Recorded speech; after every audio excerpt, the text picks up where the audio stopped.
रीवा की राजनीति में आज फिर उबाल आ गया है। वजह है विंध्य के गौरव स्वर्गीय पंडित श्रीनिवास तिवारी की मूर्ति स्थापना का मुद्दा। जहां एक तरफ कांग्रेस इसे सम्मान और जनता की आस्था का विषय बता रही है, तो वहीं दूसरी ओर बीजेपी इस पर सवाल खड़े कर रही है। लेकिन इस विवाद में सबसे चौंकाने वाली बात है बीजेपी सांसद जनार्दन मिश्रा का सामने आया बयान, जिसने इस सियासी बहस को और भी गरमा दिया है। स्वर्गीय श्रीनिवास तिवारी एक ऐसा नाम जिसने ना सिर्फ मध्य प्रदेश की राजनीति को नई दिशा दी है, बल्कि विंध्य को उसकी असली पहचान दिलाई है।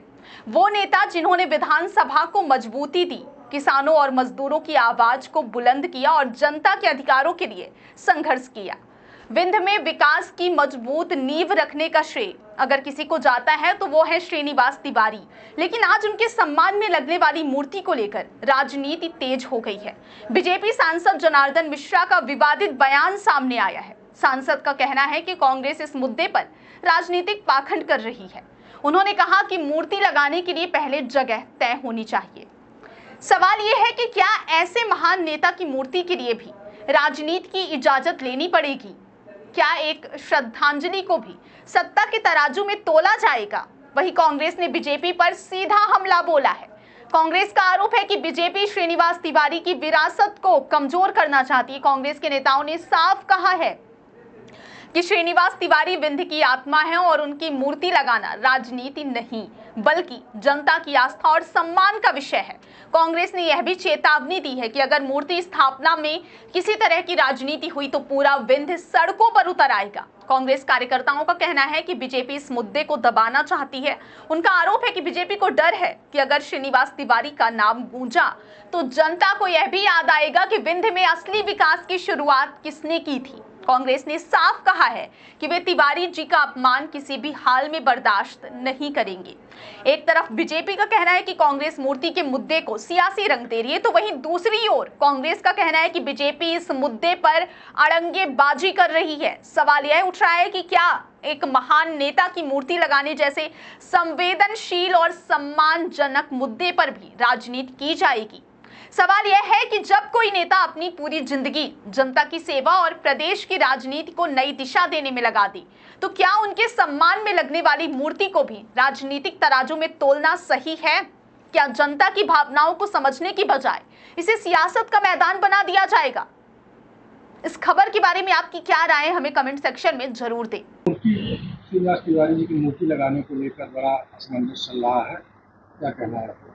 नहीं, मूर्ति लगनी चाहिए, मूर्ति में कोई विरोध नहीं है। अभी ज़रूर है कि प्रशासन और जो मूर्ति लगाने वाली जो संस्था है वो लोग मिल करके कोई जगह तय कर लें। उसको अनावश्यक तूल देने की ज़रूरत नहीं है और न ही उसको विवादित करने की ज़रूरत है। और इससे ऐसा लग रहा है कि जानबूझ के एक राजनीतिक रोटी सेकने का काम हो रहा है।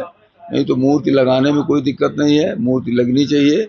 स्थल का चयन प्रशासन को करने दें और जहां प्रशासन स्थल निर्धारित करे वहां मूर्ति लगा दें। उसमें मूर्ति लगाने में कोई दिक्कत नहीं है, लेकिन इसमें राजनीति न करें। कांग्रेस का कहना है कि ऐसा चौराहे में लगनी चाहिए मूर्ति, और वेंकटेश पांडे जी ने कहा कि पीटीएस चौराहे में हमारे वहाँ पे है जगह। कल हमारी वेंकटेश पांडे जी से बात हुई है, उन्होंने भी कहा कि हम तो हमने निर्धारित किया है कि पीटीएस चौराहे में लगा दें, और पुलिस विभाग अपनी जमीन नहीं दे रहा है तो जहाँ नगर निगम दे रहा है वहाँ लगा दें। उसमें दिक्कत क्या है?